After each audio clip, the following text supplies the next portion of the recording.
என்னுடைய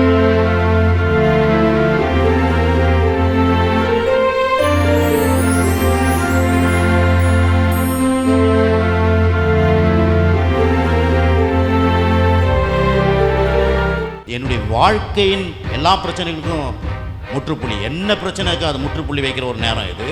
ரெண்டாவது, என்னுடைய எதிர்பார்ப்புகளுக்கெல்லாம் வழிகளை, வாசலை திறக்கிற ஒரு நேரம் தான் இந்த சத்தியத்தின் நேரம் தான்.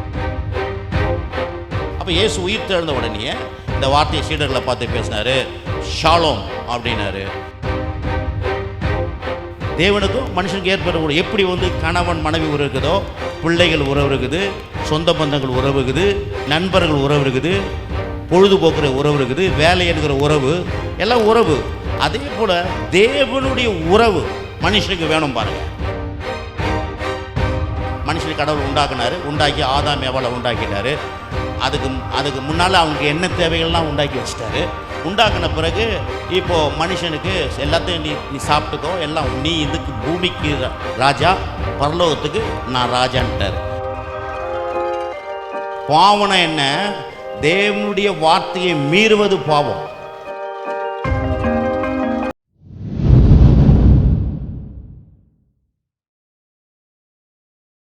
கர்த்தர் இல்லைன்னா இதெல்லாம் நீங்கள் செய்ய முடியாது. கர்த்தர் உங்கள் கூட வாழ்க்கையில் இல்லைன்னா இதெல்லாம் செய்ய முடியாது. ஏன்னா இது ஒரு ஆவிக்குரிய காரியம். இதை செய்யணும்னா தேவன் கூட இல்லைன்னா இதை எதையுமே செய்ய முடியாது. சகோதரிக்கு நான் சொல்கிறேன், இங்கே இருக்கிற எல்லாருக்கும் சொல்கிறேன், தேவன் இதை உங்கள் வாழ்க்கையில் கிரியை செய்து இதை அற்புதமாக நடத்தி கொண்டு வரார். ஆகவே இதை தொடர்ந்து இதில் கலந்து கொண்டு கடவுளுடைய வார்த்தையை கேளுங்க, பாடுங்க, ஆராதிங்க. கர்த்தர் உங்களுக்கு உலகத்துக்கு வெளிச்சமாய் பூமிக்கு உப்பாக உங்களை மாற்றுவார். இன்றைக்கும் உலகத்துக்கு வெளிச்சமாக இருக்கிறீங்க, பூமிக்கு உப்பாக தான் இருக்கிறீங்க. ஆண்டவர் ஒவ்வொருத்தரையும் அற்புதமாக எடுத்து பயன்படுத்துவார். இந்தியா முழுவதும் போய் ஊழியம் பண்ணுறோம் கடவுளுடைய கிருபையால். போன வாரம் கூட டெல்லி, ஆக்ரா, வாரணாசி இந்த 3 இடத்துலையும் ஊழியர்களுக்கு போய் பிரசங்கித்து வந்தோம். ஊழியர்களுக்கு ரொம்ப பிரசங்கம் பண்ணுறது ரொம்ப முக்கியம். ஏன்னா ஊழியர்கள் நல்லா இருந்தால் தான் சபை மக்களை நல்ல விதத்தில் நடத்த முடியும். அவங்களுக்கு டீச் பண்ணிட்டு வந்தோம். போன வாரம் தான் வந்தோம். ஆண்டவர் எப்படிப்பட்டவர், அவர் யார், அவர் நமக்கு என்ன செய்ய முடியும், ஏன் ஆண்டவரை நான் புரிஞ்சுக்கொள்ளணும். அது மட்டும் இல்லை, அவர் என்னை நான் யாருன்றதை அவர் நமக்கு சொல்லி கொடுக்குறார். 2 காரியம். ஒன்று, கடவுள் நான் யாருன்னு தெரிஞ்சுக்கணும், நான் தெரிஞ்சுக்கணும் அவரை. 2வது, அவர் என்னை எப்படி படைச்சிருக்கிறார், இது 2த்தையும் தெரிஞ்சுக்கணும். அப்போ தான் ஃபெலோஷிப் நல்லாயிருக்கும் கடவுள்கிட்ட. ஆகவே இன்றைக்கி நான் ஒரு வசனத்தை வாசிக்க போகிறேன். உங்கள் எல்லாரையும் ஆண்டவராகிய இயேசு நாமத்தில் வாழ்த்தி வரவேற்கிறோம். யோவான் எழுதின சுவிசேஷம் 8ஆம் அதிகாரம், அதில் 32 வாசிக்கிறேன். சத்தியத்தையும் அறிவீர்கள், சத்தியம் உங்களை விடுதலையாக்கும் என்றார். பிறகு பார்த்தீங்கன்னா 36 வாசிக்கிறேன். ஆகையால் குமாரன் உங்களை விடுதலையாக்கினால் மெய்யாகவே விடுதலை ஆவீர்கள். அப்போது 2 இடத்துல விடுதலை வருது. இங்கே 2 இடத்துல விடுதலை வருது. அந்த விடுதலை என்ன, இந்த விடுதலை என்ன? ஏன்னா வேதத்தை வாசிக்கும்போது ஒரே வார்த்தை பல அர்த்தங்களை கொடுக்கும். அப்போது மேலே சொல்லப்பட்டிருக்கிற வார்த்தை விடுதலை அப்படின்னு சொல்லும்போது, ஒரு விசுவாசி ஆண்டவராகிய இயேசு கிறிஸ்துவை சொந்த இரட்சகராய் ஏற்றுக்கொண்டு திருமுழுக்கு எடுத்து விசுவாசியாக இருக்கிறவர் இந்த சத்தியத்தை டே பை டே இந்த சத்தியத்தை கேட்டு விடுதலையாவது. விடுதலைனா முன்னேறி போவது, மேலோங்கி போவது, வளர்ந்து போவது, பெருகி போவது, விருத்தி அடைவது, அதை பற்றி சொல்லப்படுகிற ஒரு விடுதலை. சத்தியத்தை அறிந்து விடுதலையாகி வளர்ச்சி அடைந்து விருத்தி அடைந்து பெருகி அவங்க கனி கொடுக்குற ஒரு மக்களாக இருப்பதுக்கு தான் அந்த விடுதலை. இங்கே 36 சொல்கிறது அது என்ன? ஆகையால் குமாரன் உங்களை விடுதலை ஆக்கினால் மெய்யாகவே விடுதலை ஆவீர்கள். இந்த விடுதலை என்னென்னா, முதல்ல ஏதோ ஆண்டவரை விசுவாசிக்கல, ஒன்றே இல்லை, திடீர்னு ஒரு சபைக்கு வராங்க அல்லது ஒரு கூட்டத்தில் சத்தியத்தை கேட்குறாங்க. அங்கே தேவன் இடைப்பட்டு அவங்களுக்கு இயற்கைக்கு அப்பாற்பட்ட விதத்தில் அவங்களுக்கு ஒரு சுகத்தையோ அல்ல வாழ்க்கையில் குடும்பத்தில் இருக்கிற பிரச்சனைக்கு ஒரு தீர்வு உண்டாகுது. பார்த்தீங்களா? அதுதான் அந்த விடுதலையை பற்றி இந்த இடத்துல சொல்லப்பட்டிருக்குது. ஆகவே தான் இதை நாங்கள் பிரசங்கியாராக இருக்கிற நாங்கள் என்ன பண்ணுறோம், எந்த இடத்துக்கு இது என்ன அர்த்தன்றதை நம்ம சொல்லி கொடுக்குறோம். பாருங்கள், நம்ம கர்த்தருடைய வார்த்தையை பார்க்க போகிறோம். முதலாவது ஆவிக்குரிய ஜீவியம் அப்படின்னா என்ன? ஆவிக்குரியன்னா முதல் நம்ம மனுஷனை எப்படி கடவுள் உண்டாக்குனார், மனுஷன் எப்படி கடவுள் உண்டாக்கணும்னா, மனுஷனை வந்து ஆதாம் ஏவாள் உண்டாக்கணும்னு சொல்லிட்டு எத்தனை பேர் கேட்குறீங்க? நான் சொல்கிறத கேட்குறீங்களா? சரி, முதலாவது இந்த நேரம் எப்படிப்பட்ட நேரம்? இப்போ எனக்கு ஒரு மணி நேரம் கொடுத்துருக்குறாங்க. 1 மணி நேரமோ இல்லை அரை மணி நேரமோ அல்லது ஒரு 10 நிமிஷமோ கடவுளுடைய வார்த்தையை கேட்குற நேரம் எப்படிப்பட்ட நேரம்னா, எல்லா பிரச்சனைகளுக்கும் முற்றுப்புள்ளி வைக்கிற நேரம் இது ஒன்று. ரெண்டாவது, நம்முடைய எதிர்பார்ப்புகள்லாம் வழிவாசலை திறக்கிற ஒரு நேரம் இது. ஆகவே தான் சும்மா சாதா கிடையாது. திருப்பி சொல்கிறேன், இந்த நேரம் அரை மணி நேரமாக இருக்கட்டும், ஒரு மணி நேரமாக இருக்கட்டும், இல்லை நாள் ஃபுல்லாக பிரசங்கம் பண்ண கடவுளுடைய வார்த்தையை பிரசங்கம் பண்ணும்போது இந்த நேரம் எப்படிப்பட்டதுன்னா, எல்லா பிரச்சனைகளுக்கும் முற்றுப்புள்ளி வைக்கிற நேரம் இது. ரெண்டாவது, நம்முடைய எதிர்பார்ப்புக்கெல்லாம் வழிவாசலை திறக்கிற ஒரு நேரம். ஆகவே தான் தேவனுடைய வார்த்தையை கேட்கும் பொழுது லேசாக எழுதக்கூடாது பாருங்கள். ஆனால் நான் வந்து என் பாஸ்டர்களுக்கு இதை பிரசங்கம் பண்ணுவேன். ஏன்னா சரி, எவ்வளோ ஒரு அரை மணி நேரம் பேச போகிறாரு, இல்லை 1 மணி நேரம் பேச போகிறாரு, அப்படி இல்லை. என்னுடைய வாழ்க்கையின் எல்லா பிரச்சனைகளுக்கும் முற்றுப்புள்ளி, என்ன பிரச்சனை இருக்கோ அது முற்றுப்புள்ளி வைக்கிற ஒரு நேரம் இது. ரெண்டாவது, என்னுடைய எதிர்பார்ப்புகளுக்கெல்லாம் வழிகளை வாசலை திறக்கிற ஒரு நேரம் தான் இந்த சத்தியத்தின் நேரம் பாருங்க. ஆகவே இதை நீங்கள் புரிஞ்சுங்க. திருப்பி நான் இன்னும் சொல்கிறேன் ஆரம்பிக்கிறதுக்கு முன்னே, கடவுள் எல்லாருக்கும் ஷாலோம் அப்படின்றேன். ஷாலோம்னா சமாதானம் என்ற அர்த்தம். இயேசு வந்து உயிர் தெழுந்த உடனே முதல் வார்த்தை என்ன சொன்னார்? உயிர் தெழுந்த உடனே முதல் வார்த்தை என்ன சொன்னார்? சீடர்களை பார்த்து ஷாலோம், அதான் உங்களுக்கு சமாதானம்னார். இந்த ஷாலோம் அப்படின்னா என்ன அர்த்தம்னா, ஒன்றும் உங்களுக்கு கிடைக்காம போகாது, எல்லாமே உங்களுக்கு கிடைக்கும். 2 காரியம், ஒன்றும் உங்களுக்கு கெட்டு போகாது, ஒன்றும் உங்களுக்கு உடஞ்சி போகாது, பிறகு எல்லாமே உங்களுக்கு கிடைக்கும். எதுவுமே உங்களுக்கு கிடைக்காத போகாது, எல்லாமே உங்களுக்கு நல்லா இருக்கும். எல்லாமே சொல்லுங்கள் ஷாலோம் சொல்லுங்களேன் எல்லாத்தையும். ஷாலோம் பக்கத்தில் பார்த்து சொல்லுங்கள், ஷாலோம். எதுவும் உங்களுக்கு உடஞ்சி போகாது, எல்லாமே உங்களுக்கு கிடைக்கும். அப்படின்னா எதிர்ப்புனா எதுவுமே கிடைக்காது போகாது, எல்லாமே கிடைக்கும், எல்லாமே நல்லா இருக்கும். சார் இது நல்லா இல்லை சார், அது நல்லா இல்லை சார், இது நல்லா இல்லை சார், எல்லாமே நல்லா இருக்கும். ஷாலோம். இது கிடைக்கல சார், அது எல்லாமே எனக்கு கிடைக்கும்.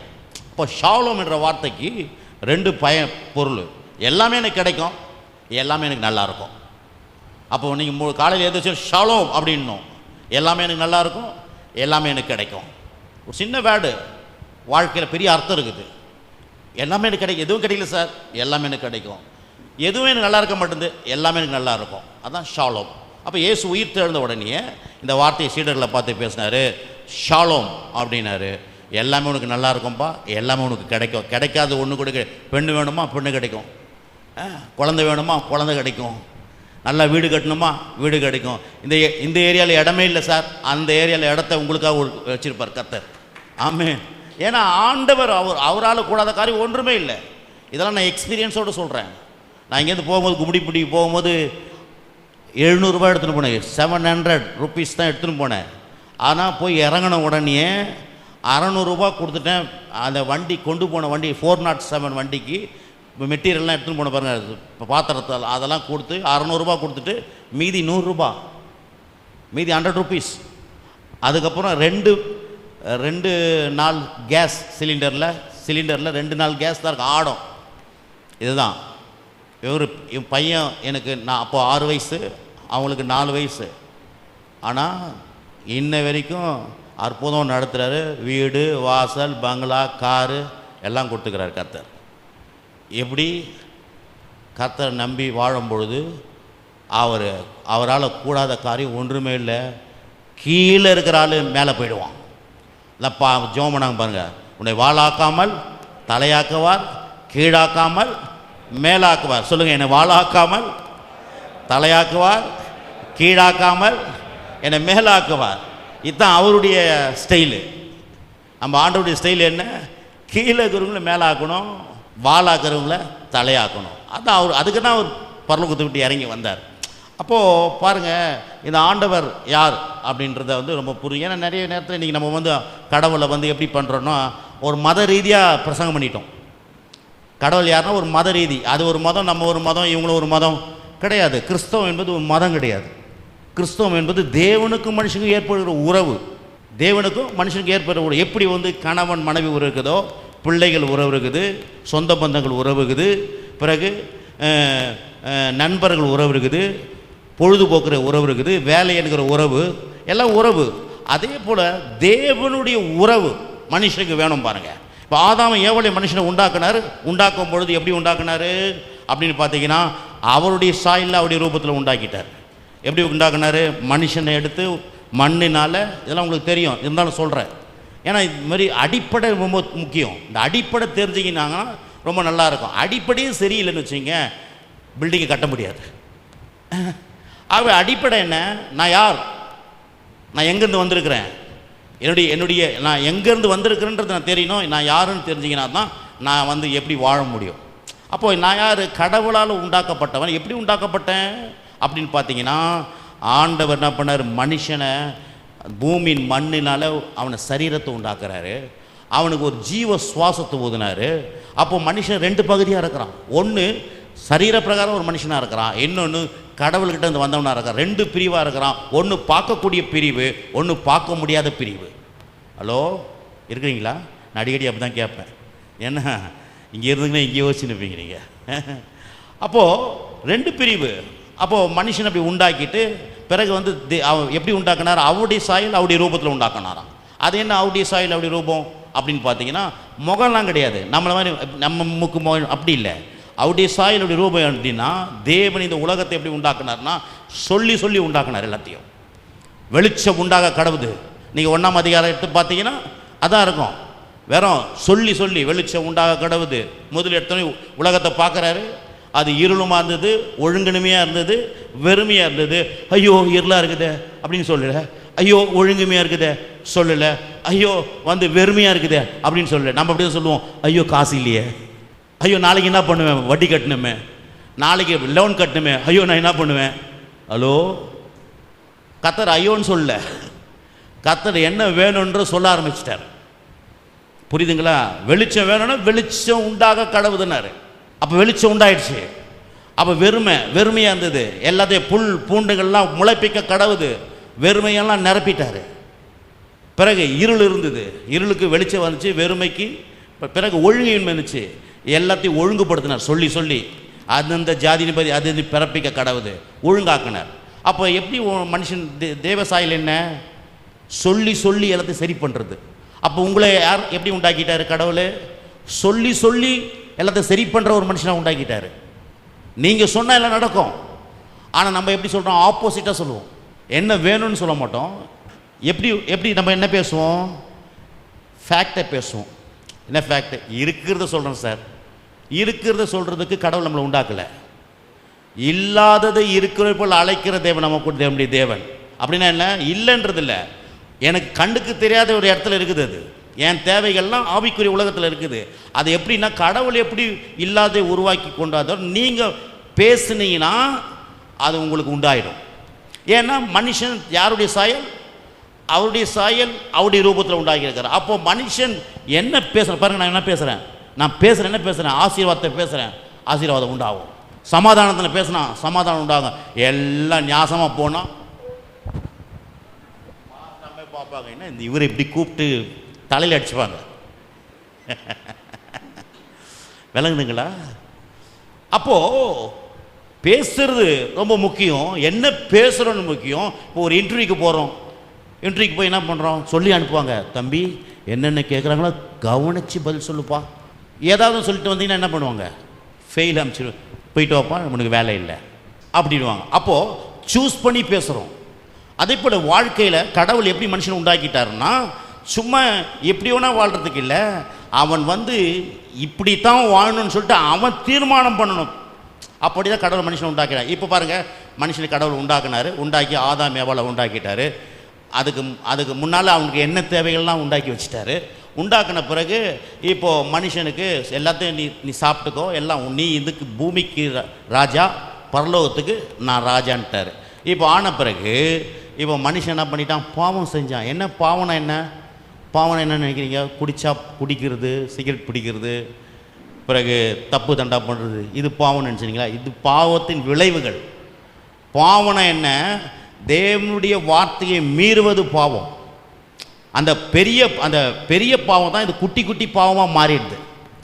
அப்போது நம்ம நினச்சிக்கிற பாவம்னா குடிக்கிறது தான் பாவம், சிகரெட் பிடிக்கிறது பாவம், சினிமா போனால் பாவம். இது பாவத்தினுடைய விளைவுகள், ஒரு பாவியான மனுஷன் செய்கிற செயல்கள். அப்போ ஒரிஜினல் பாவம் என்ன? தேவனோடு கூட இருக்கிற உறவு இல்லாதகிறது. ஆதாம் என்ன பண்ணிட்டான்? கடவுளோட உறவு கொண்டான். டெய்லி ஆண்டவர் வராரு, ஆதியாகமம் புத்தகம் நீங்கள் பார்த்தீங்க, வராரு, பேசுகிறாரு, 2 பேர்கிட்ட பேசுகிறாரு, ஜாலியாக இருக்கிறாங்க, சந்தோஷமாக இருக்கிறாங்க, சம்பாஷிக்கிறாங்க, கடவுளை கூட உறவு வச்சுக்கிறான். பாவம் செஞ்ச பிறகு என்ன பண்ணிட்டான்? கடவுளை விட்டு தூரம் போகிறான். தூரம் போகிறதுனா என்ன? தேவனுடைய உறவு கட்டாகி போச்சு. இப்போ கட்டானோடனே இப்போ அதான் பாவம். பாவம் என்ன பண்ணுதுன்னா கடவுளை விட்டு மனுஷனை பிரிச்சிடுது. பிரித்து மனுஷன் இப்போ தனிமையாக ஆகிட்டான். இப்போ தனியாகி இப்போ என்ன பண்ணிட்டான்? எல்லா பிரச்சனையும் அவனுக்கு வந்துடுச்சு. இந்த ஏன்னா கடவுளுடைய உறவு இல்லை. கடவுளுடைய உறவு இல்லாதனால என்ன ஆயிடுச்சு? ரொம்ப பிரச்சனை. எல்லாமே அவனுக்கு எதுவுமே வேலையில் சரியான ஆசீர்வாதம் கிடையாது, குடும்பத்தில் சரியான ஆசீர்வாதம் இருக்குது இல்லை, பிள்ளைகள் மத்தியில் சரியான ஆசீர்வாதம் இல்லை. கேட்குறான், என்னப்பா ஏன் இப்படி ஆகுது? நல்லா தானே இருக்கிறேன், ஏன் இப்படி ஆகுதுன்னா இதுக்கு பிரச்சனை என்ன? மனுஷனுக்குள்ளே இருக்கிற பாவம். அப்போது ஆண்டவர் என்ன பண்ணிட்டாரு? பாவத்தை அப்படி விட்டுட்டாரா? இல்லை. இதுக்காக என்ன பண்ணார்? 2000 ஆண்டுகளுக்கு முன்பாக காலகாலமாக சொல்லின்னு வந்தார் பாவத்தை எப்படி போகணும்னு சொல்லிட்டு. காலகாலமாக சொல்லியிருந்தார். 2000 ஆண்டுகளுக்கு ஒரு மனுஷன் அனுப்புனார். மனுஷனாகிய இயேசுவை அனுப்புனார். எதுக்கு இயேசு? ஏன் மனுஷனை அனுப்புனார்? மனுஷனாகிய இயேசு அவர் தேவன், ஆனால் மனுஷனாக வந்தார். ஏன்னா இந்த பூமியில் மனுஷனுடைய அனுமதி இல்லாமல் எதுவும் நடக்காது. ஏன்னா மனுஷனுக்கு இந்த பூமியை கையெழுத்துட்டார் தேவன். மனுஷன் தான் செய்யணும். இப்போ பாருங்கள், நான் மனுஷன் தான் பிரசங்கம் பண்ணுறீங்க, வந்து தேவதூதன் வந்து பிரசங்கம் பண்ணால் பயந்துருவீங்க நீங்கள்லாம். யோசிச்சு பாருங்கள், ஒரு ஆவி மாதிரி ஒரு போச்சுன்னா ஐயோ ஜுரம் வந்துடும். அதனால தான் கடவுள் வந்து மனுஷனை வச்சு பிரசங்கம் பண்ணுறாரு. இப்போ மனுஷன் வந்து பிரசங்கம் பண்ணுறா எல்லாம் வந்து உட்காருங்க, இல்லைன்னா பிள்ளைங்களாம் பயந்துடும். ஒரு பூதம், அதான் ஒரு ஆவி வந்து பிரசங்கம் பண்ணி வச்சுங்க, இப்படி காலை இல்லாத அப்படி இப்படி போய் யாரும் சர்ச்சைக்கு வருவீங்க? யாரும் சர்ச்சைக்கு வர மாட்டீங்க. ஏன்னா பார்த்துங்க, முதல் எடுத்த உடனே அந்த சகரியா தேவதூதனை பார்த்து கலங்கிட்டான், அப்படின்ட்டான். அதனால தான் கர்த்தர் என்ன பண்ணாரு? மனுஷனை வச்சு பிரசங்கம் பண்ணுறாரு, மனுஷனை வச்சு செய்கிற. ஏன்னா மனுஷனுக்கு மனுஷனுக்கு தான் புரியும். மனுஷன் சொல்லுவாங்கள்ல, என் நிலைமை யாருக்கு தெரியும்? ஒரு மனுஷனுக்கு தான் தெரியும், வேறு யாருக்கும் தெரியாது. பாருங்கள், ஒரு உங்கள் நாய்க்கு தெரியுமா உங்கள் பிரச்சனை? நாய் நாய் நாய் நாய் எனக்கு கடன் பிரச்சனை இருக்குதுன்னா அது என்ன தெரியும் அதுக்கு? சொல்லுங்கள். இல்லை, கொஞ்சம் விளங்கிறதுக்காக சொல்கிறேன். ட்ரூத்து சிம்பிளாக சொல்லணும்.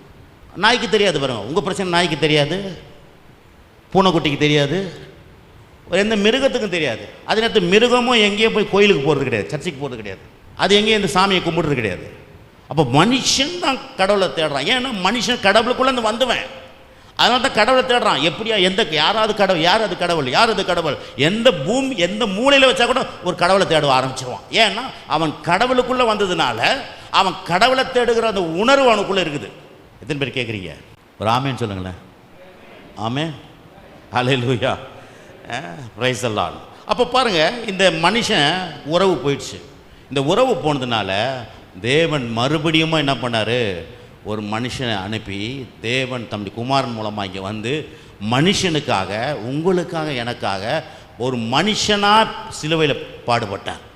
சிலுவையில் பாடுபட்டு ஒரு மனுஷ ரத்தத்தை சிந்தினார். ஏன் மனுஷன் ரத்தத்தை சிந்தினார்? மனுஷனுடைய பாவத்தை போக்குறதுக்கு மனுஷ ரத்தம் சிந்தப்படணும். ஆகவே தான் இயேசு தன்னுடைய ரத்தத்தினால சிந்தி, இதெல்லாம் உங்களுக்கு தெரியும், இருந்தாலும் சொல்கிறேன், அவருடைய பாவத்தை கழுவுறதுக்கு இயேசுடைய ரத்தம் தேவைப்படும். அதான் வேதம் சொல்லுது, இயேசு கிறிஸ்து ரத்தம் சகல பாவங்களை நீக்கி நம்மை சுத்திகரிக்குது. என்ன பாவம்? எப்படிப்பட்ட பாவம்? சகல பாவம். என்ன பாவம் இருந்தாலும், செஞ்ச பாவம், செய்கிற பாவம், செய்யக்கூடிய பாவம். ரொம்ப லைசன்ஸ் கொடுக்குற மாதிரி இது. அப்போ எப்படி வேணால் பண்ணலாமா இருக்கலாம் பாஸ்டர்? இல்லை இல்லை, தேவனை குறித்து அந்த மன்னிப்பை குறித்து பெருசாக விளங்கிட்டோமா செய்கிற பாவத்தை கூட நிறுத்திடுவோம். அப்போ தேவனா யாருன்றது தெரியாது தான் நம்ம தப்பு பண்ணுறோம். ஆனால் தேவன் எவ்வளோ பெரிய தேவன், எவ்வளோ பெரிய மன்னிக்கிறவர், எப்படிப்பட்ட தேவன் சொல்லிட்டு தெரிஞ்சுக்கணுமா அவர்கிட்ட நம்ம சரணம் அடைஞ்சிரும். அவர்கிட்ட போய் அடி பண்ணிச்சிருவோம். நீங்கள் தான் ஆண்டவரே, நீங்கள் தவிர எனக்கு வேறு எதுவும் வேணான்றோம். அப்போ கடவுளை கூட தெரியாதனால தான் மனுஷன் கடவுளை விட்டு ஓட பார்க்குறான். ஏன்னா ஃப்ரீடம் எனக்கு இல்லை, இவர்கிட்ட இருந்தால் எதுவும் ஃப்ரீடம் இல்லைன்னு ஓட பார்க்குறான். அப்போ கர்த்தர் யாருங்க? கவனிங்க, அற்புதமாக மன்னிக்கிறவர். எப்படி மன்னிச்சார்? ரத்தத்தினால் கழுவி பரிசுத்தப்படுத்தி, நம்மை இயேசு கிறிஸ்து ரத்தத்தினால் நம்ம பரிசுத்தப்படுத்தி மறுபடியும் மனுஷனுக்கு மறுவாழ்வு கொடுக்குறாரு. அதான் உறவு. இப்போ பாருங்கள், நான் சொல்கிறது புரிஞ்சுக்கிறீங்களா? எல்லா உறவும் இருக்குது நமக்கு வீட்டில். கணவன் மனைவி உறவு இருக்குது, பிள்ளைகளோட உறவு இருக்குது, சொந்த பந்தங்கள் உறவு இருக்குது, நண்பர்கள் எல்லாம் உறவுக்குது. எல்லா உறவும் நான் வந்து ஆண்டவர் விசுவாசிக்காத மக்களுக்காக சொல்கிறேன். எல்லா உறவும் நல்லா இருக்குது, எல்லா உறவும் இருக்குது. ஆனால் எல்லா உறவும் நல்லா இருக்குதா? மனைவி கிட்ட பேசினா அது பேசி 10 வருஷம் ஆச்சு சார். நீங்கள் இல்லை, வெளியே இருக்கிற மக்களை பார்த்து பொதுவாக வீட்டுக்கிட்டே வந்துட்டு பையன்கிட்ட பேசி தான் சாப்பாடு வைப்பாங்க. இல்லை அப்பா சாப்பிட்டு போக சொல்கிறான், ஆமாம் டேடி மம்மி சாப்பாடு வச்சுக்கிறாங்களாம். இல்லை நீங்கள் இல்லை, பொதுவாக அப்படின்வாங்க. அவர் காசை வச்சுட்டு போவார், டேய் பொண்ணுக்கிட்ட வச்சுட்டுக்கிறேன் வாங்கிக்க சொல்லு. ஆனால் என்ன இருக்குது, கணவன் மனைவி உறவு இருக்குது, ஆனால் என்ன இல்லை, உறவில் ஐக்கியம் இல்லை. இந்த ஐக்கியம் இல்லை. ஏன்? தேவனுடைய உறவு இல்லாதனால இந்த உறவில் ஸ்ட்ரகிளிங். அது கணவன் உறவு இருக்கட்டும், மனைவி உறவு இருக்கட்டும், இல்லை பிள்ளைகள் உறவு, நண்பர்கள், அல்ல அண்ணன் தம்பி உறவு. அண்ணன் தம்பியே என்ன இருப்பா, பேசிக்க மாட்டாங்க, வீட்டில் தான் இருப்பாங்க. ஹலோ இருக்குல்ல இல்லையா? வீட்டிலே இருப்பாங்க. அவன் வந்து சாப்பிட்டுட்டு போனதான் இவன் வந்து உட்காருவான் டேபிளில். ஏன்னா அவன் நான் அண்ணன் இருக்கிறான், நான் வரமாட்டேன் அப்படின்பான். நீங்கள் இல்லை, பொதுவாக சொல்கிறேன். ஒரு பொதுவாக உலகத்தில் நடக்கிறத கொஞ்சம் புரிஞ்சு. ஏன்னா இதெல்லாம் நம்ம சொல்லிக்கிறோம், இதெல்லாம் ஏன் நடக்குது சார்? இதுக்கு வேறு என்ன? தெய்வத்தின் உறவு இல்லை, தேவனுடைய உறவு இல்லாதனால இந்த உறவு இருக்குது. ஆனால் இந்த உறவு ரிப்பராக இருக்குது, மெக்கானிக் ஷாப் கொண்டு போகணும். கார் இருக்குது, மொக்கார் பண்ணது ஓட மாட்டேங்குது. இதுதான் பிரச்சனை. அதுக்கு தான் சத்தியத்தின் அறிவுகள் சத்தியவங்களை விடுதலையாக்கும். அப்போ பாருங்கள், இந்த உறவை கடவுள் என்ன பண்ணுறாரு, நமக்கு தந்த இயேசு ரத்தத்தின் மூலமாக கழுவி நம்மளை பரிசுத்தப்படுத்தி உறவு கொடுக்குறாரு. இந்த உறவு பெற்றவன் தான் ரட்சிக்கப்பட்டவன் சொல்லிட்டு வேதம் சொல்லுது. ரட்சிக்கப்பட்டவன் நான் பாருங்கள், நான் வேறு இந்த சர்ச்சில் மட்டும் பிரசங்கம் பண்ணுற ஆள் கிடையாது. நான் மாதம் ஆனால் இண்டஸ்ட்ரியலுங்களில் பெரிய ஃபேக்ட்ரிகள்லாம் பிரசங்கம் பண்ணுவோம். ஒரு 5-6 ஃபேக்ட்ரிக்கு நான் போய் பிரசங்கம் பண்ணுவேன். 1ஆம் தேதி 2ஆம் தேதி 3ஆம் தேதி எல்லாம் இந்த மாதிரி லேபர்ஸுங்களை உட்கார வச்சு ஆண்டவர் அறியாத மக்களுக்கு மாதம் சுவிசேஷம் சொல்கிற ஆள். நான் ஸ்கூலில் போய் கர்த்தருடைய வார்த்தையை சொல்கிற ஆள். அப்போ என்ன அடிப்படை என்ன? உறவு சரியில்லை. அந்த உறவு எப்படி கொடுக்குறாரு ஆண்டவர்? எப்படி கொடுக்குறாரு?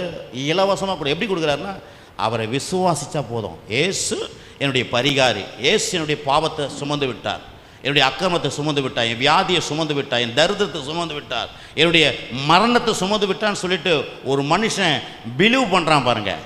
நான் பரிகாரம், என்னுடைய பரிகாரம் இல்லை, அவருடைய பரிகாரம், அதை நான் நம்புறேன்னு சொல்லிட்டு கேட்கும்போது அந்த மனுஷனுக்கு ரட்சிப்பு உண்டாகுது.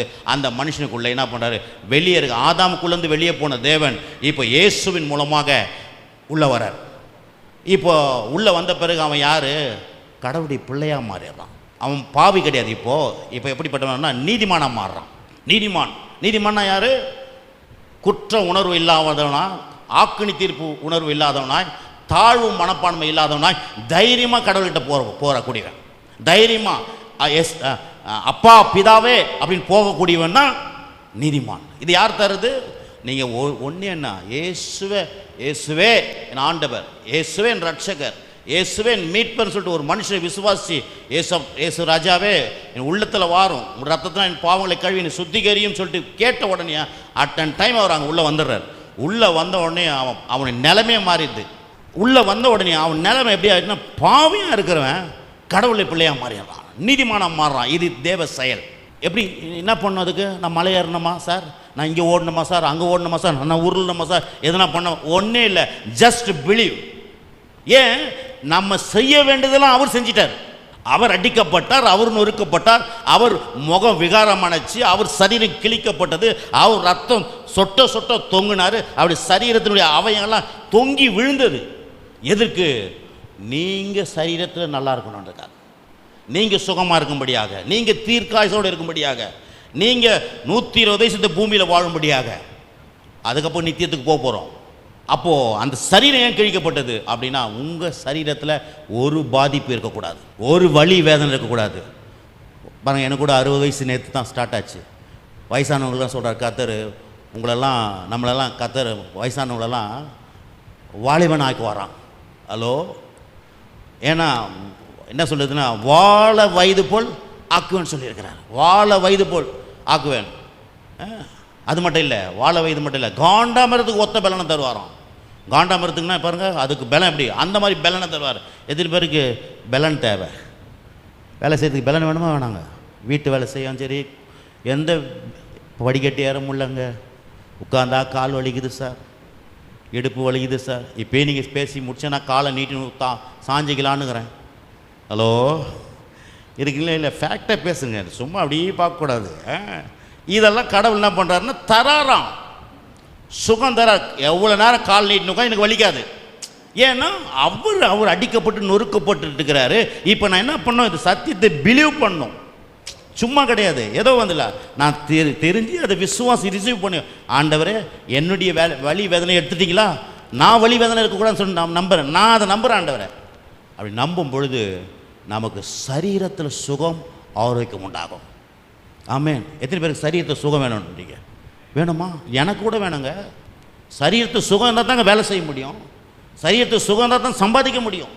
சம்பாதிச்சா தான் 4 காசுக்கு ஏதாவது பாருங்கள், வெயில் காலத்தில் வெயிலுக்கு ஏற்ற மாதிரி சாப்பிட்லாம், வெயிலுக்கு ஏற்ற மாதிரி வீட்டை மாற்றிக்கலாம், நல்ல ஏசி ரூமை போட்டுக்கலாம், நல்ல பெட்டை போட்டுக்கலாம், நல்ல மெத்தையை போட்டுக்கலாம், மழை காலத்துக்கு நல்ல ஹீட்டரை போட்டுக்கலாம். பிறகு மழை காலத்தில் என்ன பண்ணலாம், மழை காலத்துக்கு ஏற்ற மாதிரி சாப்பிட்லாம், வெயில் காலத்துக்கு ஏற்ற மாதிரி சாப்பிட்லாம், வீட்டையே சேஞ்ச் பண்ணிக்கலாம். எதுக்கு? எப்படி? ஐஸ்வர்யத்தை சம்பாதிக்கிறான் பலனை கடவுள் தராரு. அதுக்கு என்ன வேணும்? சுகம் வேணும். சுகம். அப்போ சுகத்தை கல்வாரி மூலமாக கத்தர் தராரு. அப்போ பாருங்க, இந்த நான் என்ன சொல்ல வரேன்னா, தேவன் அந்த உறவு தந்தார். தந்த பிறகு அவரை விசுவாசிக்கிறோம், ஏற்றுக்கொள்கிறோம். ஏற்றுக்கொண்ட பிறகு அவருக்காக நம்ம வாழ்கிறது, அவர் உள்ளே வந்துடுறாரு. உள்ளே வந்த பிறகு உங்களை ஆட்டோமேட்டிக்காக அவர் வாழ வைப்பார். பாருங்க. ஹலோ பாருங்கள், விதைச்சிட்ட பிறகு விவசாயி என்ன பண்ணுவார்? நாளைக்கு போயிட்டு வளரலையா அவர் சொல்லுவார், 3 மாதம் போய் பயிர் கண்டிப்பாக விளையும். நான் சொல்கிறேன், அது கூட ஒரு நேரத்தில் அழிஞ்சு போயிடலாம். ஆனால் தேவ வார்த்தை, தேவன் நமக்குள்ளே வந்துட்டார்னா நம்ம ஒரு நாளும் கீழே போக மாட்டோம், நம்ம மேலே ஆக்குவார் கர்த்தர். ஒரு நாள் உங்கள் குடும்பம் நல்லா இல்லாத போவது, எல்லாம் உங்கள் குடும்பம்லாம் நல்லா இருக்கும். ஆமேன். எஸ். எத்தனை பேருக்கு பைபிள் வச்சுக்க? யாரா பைபிள் இருக்குது உங்ககிட்ட இருக்குது? சரி, பரவாயில்ல. நான் எல்லாமே பைபிள்லேருந்து தான் பேசுகிறேன், எல்லா பைபிள்லேருந்து தான் பேசுகிறேன். அப்போ பாருங்கள், உறவு. சொல்லுங்கள், உறவு. அப்போ கிறிஸ்தவத்தை என்ன பண்ணிட்டாங்கன்னா, இன்றைக்கி கிறிஸ்தவத்தை ஒரு மதமாக்கிட்டாங்க. கிறிஸ்தவனா ஒரு மதம், நாங்கள் ஒரு மதம் சார், நீங்கள் ஒரு மதம். நான் சொல்கிறேன், கிறிஸ்தவம் மதமே கிடையாது. கிறிஸ்தவத்துக்கும் மனுஷனுக்கும் தேவனுக்கும் ஏற்படுற உறவு. கிறிஸ்தவனா உறவு.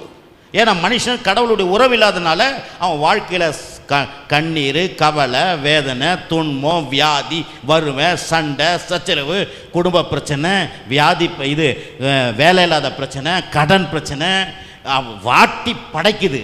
நல்லா இருக்கிறோம், சிரிக்கிறோம், சிரிக்கிறோம். யாருன்னா இப்போ நல்லா இருக்கிறீங்களா? நல்லா இருக்கிறோங்க. உள்ளது அழுதுன்னுக்கிறோம். அன்றைக்கி பாட்டெலாம் இருக்குது, பழைய காலத்து பாட்டு. நான் என்னது சிரித்து கொண்டே அழுகிறேன், ஒரு பாட்டு ஒன்று இருக்கும் பாருங்கள். ஒரு பாட்டு, பழைய பாட்டு. என்ன பாஸ்டர் படம் பார்த்துலாம் சொல்கிறீங்க? நான் ஒரு வித்தியாசமான ஒரு பிரசங்கியார் தெரியுமா? ஏன்னா உலகத்துக்குள்ளே போய் மக்கள்கிட்ட சொல்லணும். சும்மா அவங்கள மாதிரி போனால் தான் நம்ம போய் சொல்ல முடியும் ஆண்டவரை பற்றி. ஒரு பாட்டுக்குது, சிலர் சிரிப்பார், சில அழுவார், நான் அழுது கொண்டே சிரிக்கிறேன். அந்த மாதிரி நிறைய பேர் என்ன பண்ணாங்க, உள்ளத்தில் கஷ்டம், வேதனை, ஆனால் நல்லா அப்படின்றது. நான் சொல்கிறேன், நீங்கள் ரியலாகவே அப்படி இருப்பீங்க. கர்த்தர் உங்கள் கூட வந்தார். நான் இப்போ நிற்கிறேன்ல, நான் ஒரு காலத்தில் அப்படி தான் இருந்தேன். நான் சொன்னேன்ல, ஒன்றுமில்லாத போனேன், வெறுங்கையோடு போனேன். ஆனால் கர்த்தரை விசுவாசம் வர மக்களுக்கும் என்ன பிரசங்கம் பண்ணுறேன், கர்த்தர் உன்னை செழிக்க பண்ணுவார், கர்த்தர் உனக்கு வீடு கட்டி, கர்த்தர் உனக்கு அற்புதம் செய்ய. ஒன்றே அதுக்கு ஒரே ஒரு குவாலிஃபிகேஷன் என்ன? கர்த்தரை நம்பு, கர்த்தரை விசுவாசி, கர்த்தரை விசுவாசி ஏற்றுக்கொள்ளு, தேவனுடைய வார்த்தையை வார வந்து கேளு. வேறு ஒன்றுமே தேவையில்லை. வேறு மலை ஏறணுமா, இது ஏறணுமா, அது ஏறணுமா, ஒன்றே இல்லை. வாரம் கடவுளுடைய வார்த்தையை வந்து கேளுங்க, வாழ்க்கை சேஞ்ச் ஆகுதா பாருங்கள். மக்கள் சேஞ்ச் ஆகுது. எங்கள் சபையில் இந்திக்காரங்க வராங்க, தமிழ்காரங்க வராங்க. நான் ஒன்றே பண்ணுறதில்ல. வாரம் தேவன் யார், அவர் எப்படிப்பட்டவர், நீங்கள் யார் எப்படிப்பட்டவர், கடவுள் எப்படி, இதெல்லாம் நீங்கள் எப்படி எடுத்துக்க முடியும், அதை எடுத்து சொல்லி கொடுக்குறேன். அவ்வளோதான். பாருங்கள், சபை என்னென்ன, சபைனா என்னது? ஒரு டீச்சிங் ஏரியா.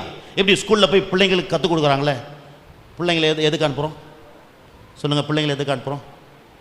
ஸ்கூலுக்கு கல்வி அறிவு வர்றதுக்காக. அது கல்வி அறிவை கடவுள் வச்சுட்டுக்கிறாரு. ஏற்கனவே அறிவு இருக்குது அதுக்கு. அந்த அறிவை கொண்டு வருவது தான் கல்வி. அப்போ பாருங்க அங்கே டீச் பண்ணுறாங்க.